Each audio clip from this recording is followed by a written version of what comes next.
Bonjour Mathilde Lenneveux, merci de nous recevoir pour cette interview.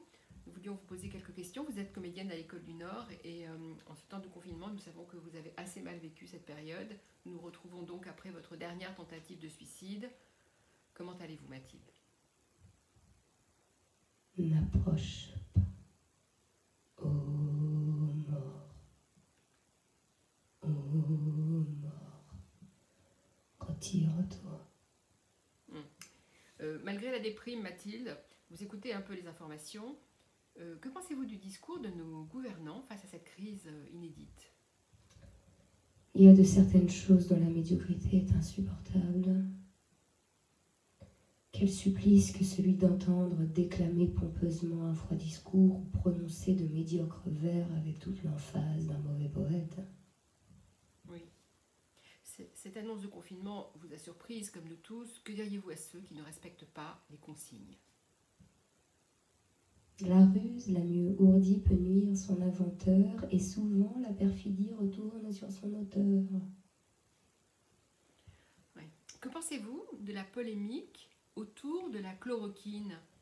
Avez-vous confiance dans le docteur Tampi? Après qu'en ses conseils, le médecin Tampi eût été cru, il triomphait encore sur cette maladie. L'un disait « il est mort », je l'avais bien prévu. S'il me crut, disait l'autre, il serait plein de vie. Avez-vous un conseil, Mathilde, un conseil diététique en ces temps de confinement, pour toutes celles et pour tous ceux qui vous écoutent? Demoiselle Belette, au corps long et flouet, entra dans un grenier par un trou fort étroit. Elle sortait de maladie.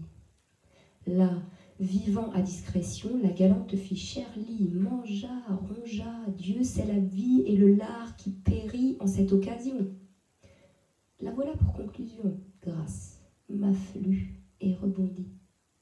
Au bout de la semaine, ayant donné son sou, elle entend quelque bruit, veut sortir par le trou, ne peut plus repasser et croit s'être méprise. Après avoir fait quelques tours, se dit-elle, l'endroit me voilà bien surprise, j'ai passé par ici depuis 5 ou 6 jours. Un rat qui la voyait en peine lui dit, vous aviez l'or, la panse un peu moins pleine. Vous êtes maigre entrée, il faut maigre sortir. Oui.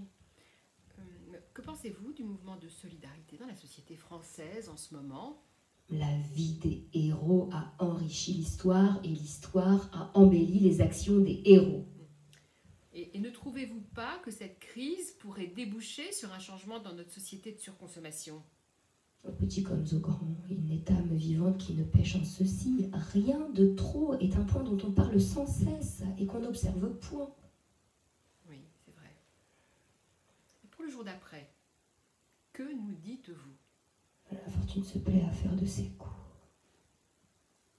Tout vainqueur insolent à sa perte travaille. Défions-nous du sort et prenons garde à nous après le gain d'une bataille. Une dernière question, Mathilde. Avez-vous peur du Covid-19? Le poème tragique vous serre le cœur dès son commencement, vous laisse à peine dans tout son progrès la liberté de respirer et le temps de vous remettre. Ou s'il vous donne quelques relâches, c'est pour vous replonger dans de nouveaux abîmes et dans de nouvelles alarmes. Il vous conduit à la terreur par la pitié, ou réciproquement à la pitié par le terrible, vous mène par les larmes, par les sanglots, par l'incertitude, par l'espérance, par la crainte, par les surprises et par l'horreur, jusqu'à la catastrophe. Bien, Mathilde, merci. Bonne soirée.